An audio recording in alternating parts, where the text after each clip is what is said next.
ሴቶች ሁለተኛም ቢሆኑ አንደኛም ቢሆኑ ተመሳሳይ ነገር ይገጥማቸዋል እና ኃላፊነት በጣም በጣም ጫና ይኖርባቸዋል። እህቶቻቸውን ማስተማር፣ ወንድሞቻቸውን ማስተማር፣ ቤተሰባቸውን ማገዝ፣ በእናታቸው ድካም በእናታቸው ልፋት እነሱ ያዝኑና የራሳቸውን ህልም የራሳቸውን ትምህርት እንዲህ አይነት ነገሮችን የተዉትና ቶሎ ስራ ወደ ማግኘት ቶሎ ገንዘብ ወደ ማግኘት ቶሎ ወደ አረብ ሀገር መሄድ ገንዘብ ቶሎ አግኝቶ መላክ ለቤተሰቦች እንዲህ አይነት ነገር ከዛ ቤት ውስጥ ደግሞ ያንን ገንዘብ ቁጭ ብሎ የሚጠብቅ ብዙ ሰው ይኖራል እና በዚህ ምክንያት የተወሰኑ ሰዎች እየተጎዱ ይላሉ። የተወሰኑ ሰዎች ደግሞ ቁጭ ብሎ የሚበሉ ይኖራሉ።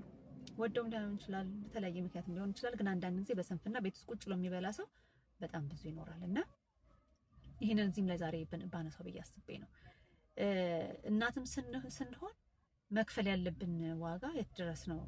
አንዳንድ ጊዜ ምን ይሆናል እኛ ልጆቻችንን ብለን ጤናችንን ሁሉ አጎሳቅለን ከጓደኞቼ ጋር ስንነጋገር የምናወራው ጉዳይ ነው። እናጎሳቁልና በስተመጨረሻ ተለይ አንደኛው ጓደኛ እንዴት አለች፣ በስተመጨረሻ ልጆቻችን እኛን ደግሞ ማስታመም ግዴታ ይሆንባቸዋል አለች እና አትሊስት ስናረጅ እንኳን በጤና የማርጀት እድሉ እንዲኖረን ማደር ልጆቻችን በጣም የምንወድ ከሆነ ስናረጅ እኛን በመንከባከብ እኛን በማስታመም የሆነ ሌላ ህይወታቸው ስቃይ ውስጥ እንዳይገባ የምንችለውን እንደ ሰው ማለት ነው።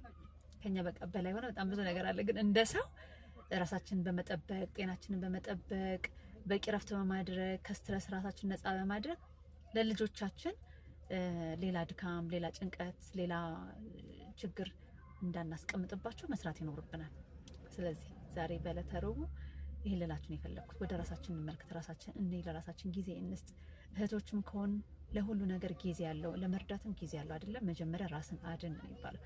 ልክ በፕሌን ስትሄዱ የሚነገረው የሆነ ችግር ቢፈጠር ኦክሲጅን ማስኩን ለማን መጀመሪያ የምታደርጉት? ለራሳችሁ መጀመሪያ አድርጉ የሚለው መጀመሪያ ራሳችሁ ላይ ያን ነገር ካላደረጋችሁ በስተቀር ልጆቻችሁን በጎናችሁ ያለውን ሰው ልትረዱ አትችሉም ነው የሚሉት። ስለዚህ እኛም መጀመሪያ ራሳችንን ማድረግ ያለብን መጀመሪያ ራሳችንን ነው መጠበቅ ያለብን። እንዴት ከባድ ነገር ነው ግን እኔ ራሴ አሁን አወራዋለሁ አይደለ? ግን እንደምለው ራሴን ለመጠበቅ የማደርገው ትግል ልነግራችሁ አልችልም። ምናልባት ሁል ጊዜ ልጆቼ ከበሉ በኋላ ሊሆን ይችላል የምበላው፣ ልጆቼ ከተረፋቸው በኋላ ሊሆን ይችላል የምበላው። ከቤት ከስራ ምናምን ድክም ብሎኝ እንደመጣሁ ቀጥታ ኪችን ገብቼ ልቤ እየመታ እንደና ልንጎዳጎድ ይችላል። ትንሽ ቁጭ ልበል ምናምን ብል የሆነ ክፋት የሰራው ልጆችን የተወኳቸው ምናምን ነገር ይመስለኛል እና ይሄ ብዙ እናቶች ጋር የሚሰማ ስሜት ነው። ለማንኛውም አይደለም፣ እንደዛ አይደለም። ራሳችንን በጣም ደህና ካላደረግን፣ ራሳችን በጣም እረፍት ወስደን ራሳችን መጠበቅ ካልቻልን፣ ደህና ካልሆን ልጆቻችን ደህና ማድረግ አንችልም።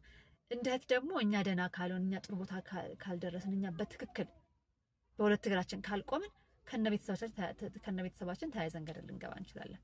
እናቴ ምን ትላለች?